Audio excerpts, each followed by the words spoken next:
Baik, kita langsung ke Mas Seno. Mas Seno, ini kan tim pemenangan dari Pramono Ranu ini masih yakin kalau pemilu di Jakarta, Pilkada Jakarta ini 1 putaran. Tapi bagaimana kalau skenarionya memang menjadi 2 putaran, apakah juga siap? Pertanyaannya skenario dari siapa? Kalau skenario dari rakyat Jakarta kan sebenarnya sudah bisa tergambar. Pertama dari tren survei dari masa ke masa itu kan memang angka Mas Pram dan Bang Rano itu mengalami peningkatan terus-menerus. Itu gayung bersambut dengan bagaimana kegiatan kampanye selama 2 bulan terakhir. Mas Pram dan Bang Rano ini masing-masing satu hari bisa lebih dari 10 titik itu masing-masing bergerak. Tim pemenangan, relawan, simpatisan dengan seluruh kelompoknya. Bagaimana dukungan dari mantan-mantan gubernur Jakarta, bagaimana dukungan dari komunitas, kelompok pecinta bola dan lain sebagainya yang ikut bergerak mendukung itu sangat tampak di media sosial maupun di darat. Sehingga dalam konteks itu tentu saja saya rasa kalau seluruh hasil survei menunjukkan sebelum pemilu berlangsung kira-kira angkanya adalah di atas 50% dan quick count dari 6 lembaga survei mengatakan di atas 50%, sebenarnya itu saja sudah menggambarkan bahwa Pilkada Jakarta ini ya lazimnya ya 1 putaran, idealnya 1 putaran yang menggambarkan suara rakyat Jakarta ya 1 putaran. Apalagi ditambah dengan perhitungan internal kita, ditambah dengan hasil hitungan yang dipublikasi, misalnya bagaimana C1 KWK dari Realcon KPU yang kita hitung dan seterusnya. Ini semuanya mengatakan 1 putaran. Bagaimana analisis dari lembaga-lembaga independen yang melakukan penghitungan, semuanya berkesimpulan bahwa Pilkada Jakarta semestinya 1 putaran. Tentu kami akan menghormati dan menunggu hasil rekapitulasi berjenjang yang resmi dari KPU untuk mengumumkan hasilnya. Tetapi kalau sudah tergambar seperti ini, akan menjadi lucu dan aneh kalau itu bertolak belakang dengan logika saintifik kita. Baik. Akan lucu dan aneh kalau nanti yang diumumkan bertolak belakang dengan berbagai hasil quick count. Dan juga dari perhitungan suara yang kita hitung berdasarkan C1 yang kita kumpulkan dan yang dipublikasi oleh KPU. Saya rasa itu, Mbak. Baik, Mas Seno. Bang Riza, bagaimana menanggapi hal ini? Apakah Kimplus mempunyai gambaran yang berbeda sehingga sampai sejauh ini masih optimis bahwa Pilkada Jakarta kan berlangsung 2 putaran? Iya, tentu kami punya optimisme yang tinggi dan juga memiliki data yang kami kumpulkan, kami hitung berulang kali. Jadi kami menghormati berbagai lembaga konsultan, lembaga survei yang melakukan quick count ya. Dari beberapa lembaga memang ada yang menyatakan bahwa pasangan 03 sudah melebihi 50%, juga ada yang menyatakan masih di bawah 50%.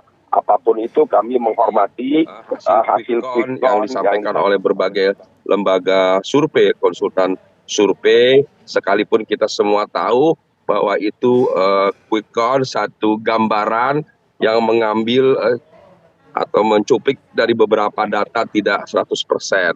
Yang sesuai dengan peraturan perundang-undangan pilkada dan regulasi lainnya, PKPU dan sebagainya, serta Bawaslu, bahwa nanti yang benar dan yang legitimate, yang sah adalah hasil perhitungan suara berjenjang secara manual yang dilakukan oleh KPU, mulai dari TPS, PPK di kecamatan, kabupaten, kota, sampai dengan provinsi.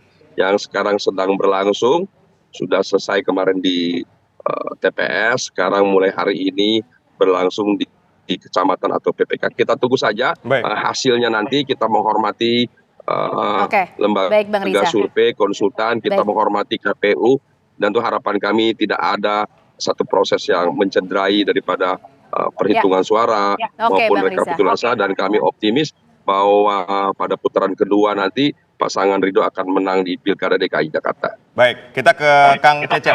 Kang Cecep, ini unggul pilkada di sejumlah daerah tapi terganjal di Jakarta. Analisis Anda seperti apa? Silakan, Kang Cecep. Ya, karena gini ya, bicara Jakarta berbeda dengan karakteristik pemilih di provinsi atau wilayah yang lain. Karakteristik pertama, karakteristik dari pemilih Jakarta itu sendiri ya, karakteristik pemilih yang rasional dan juga kritis. Meskipun sebenarnya kalau kita perhatikan, yang masyarakat Jakarta yang menggunakan hak pilih itu kurang dari 60% ya, 50 sekian persen. Ini sebenarnya tantangan sebenarnya. Kenapa bisa seperti demikian? Ya bisa jadi karena isunya ya masyarakat sendiri sudah skeptis ya dengan elit politik, meskipun misalnya Presiden ke-7 dan juga Presiden ke-8 itu mengkampanyekan untuk pasangan 1, ternyata tidak endorsement mereka, dukungan mereka tidak membuat masyarakat juga untuk menggunakan hak pilihnya misalnya. Kemudian ada dinamika politik lokal ya. Masalah yang dilihat di Jakarta itu kan kemacetan, banjir, perumahan, atau bahkan lingkungan. Itu lebih seru, mungkin lebih relevan ya jika dibandingkan dengan endorse ataupun dukungan dari tokoh nasional, sehingga fokus pemilihnya beda gitu.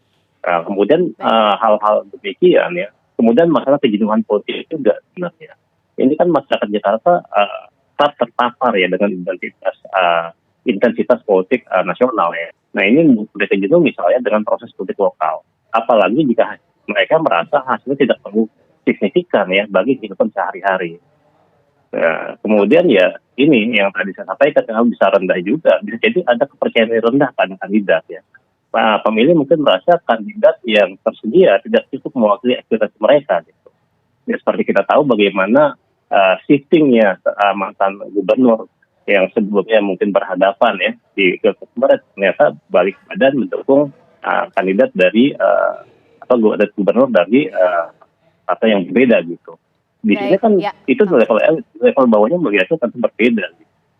Oke, baik. Ya. Setiap pihak sah-sah saja masih memiliki optimisme masing-masing sambil menunggu hasil rekapitulasi dan tentunya pengumuman hasil resmi dari KPU. Terima kasih Kang Cecep, Mas Seno, Bang Riza sudah bergabung hari ini di Kabar Petang. Sehat selalu.